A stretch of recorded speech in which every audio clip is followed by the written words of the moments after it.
Alright guys, today's book is Miss Brooks Loves Books and I Don't.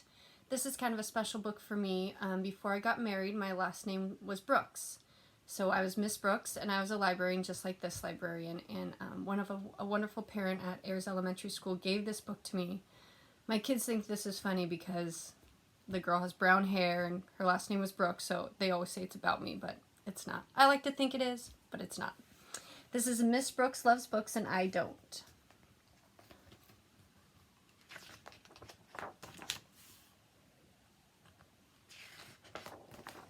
Miss Brooks is our librarian. She loves books. A lot.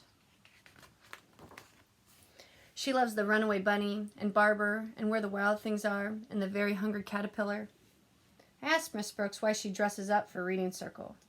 I want you to get excited about books as much as I am, she says. I think Miss Brooks gets a little too excited. And I bet her costumes itch. Halloween means we each have to find a poem to share. But all the books with witches, ghosts, and goblins are checked out. And I hate pumpkins. So I make up a Halloween poem on my own.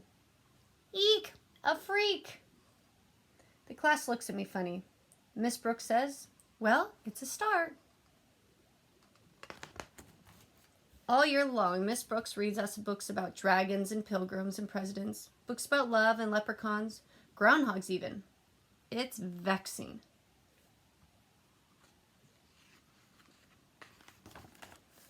Then in May, Miss Brooks tells us about something truly terrifying. Book Week. You each need to pick a favorite story to share with the class. I want you to wear a costume and tell us all about it. Really show us why you love it, she says. I'll never love a book the way you do, I tell Miss Brooks. Don't be so sure, she says. When I get home, I ask my mother if we can move to a new town. My mother says there's libraries in every town.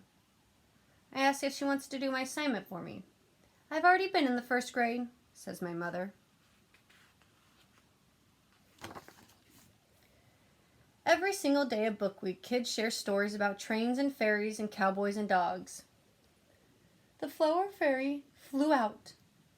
Giddy up, yippee yee ho! So he just said, wolf.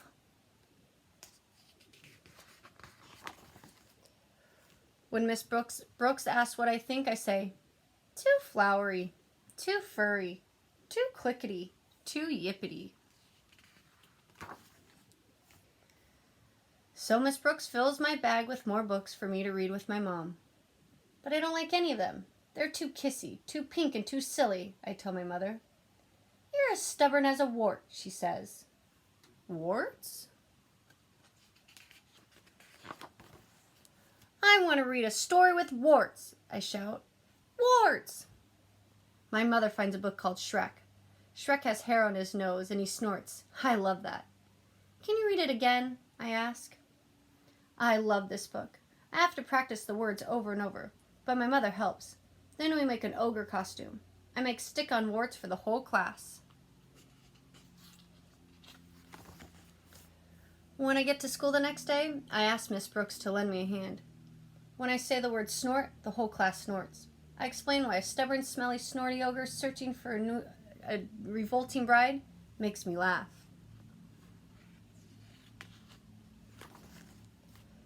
Miss Brooks says she's glad I found a book to love. She says that even ogres like me can find something funny and fantastic and appealing in the library. And that is the slimy truth.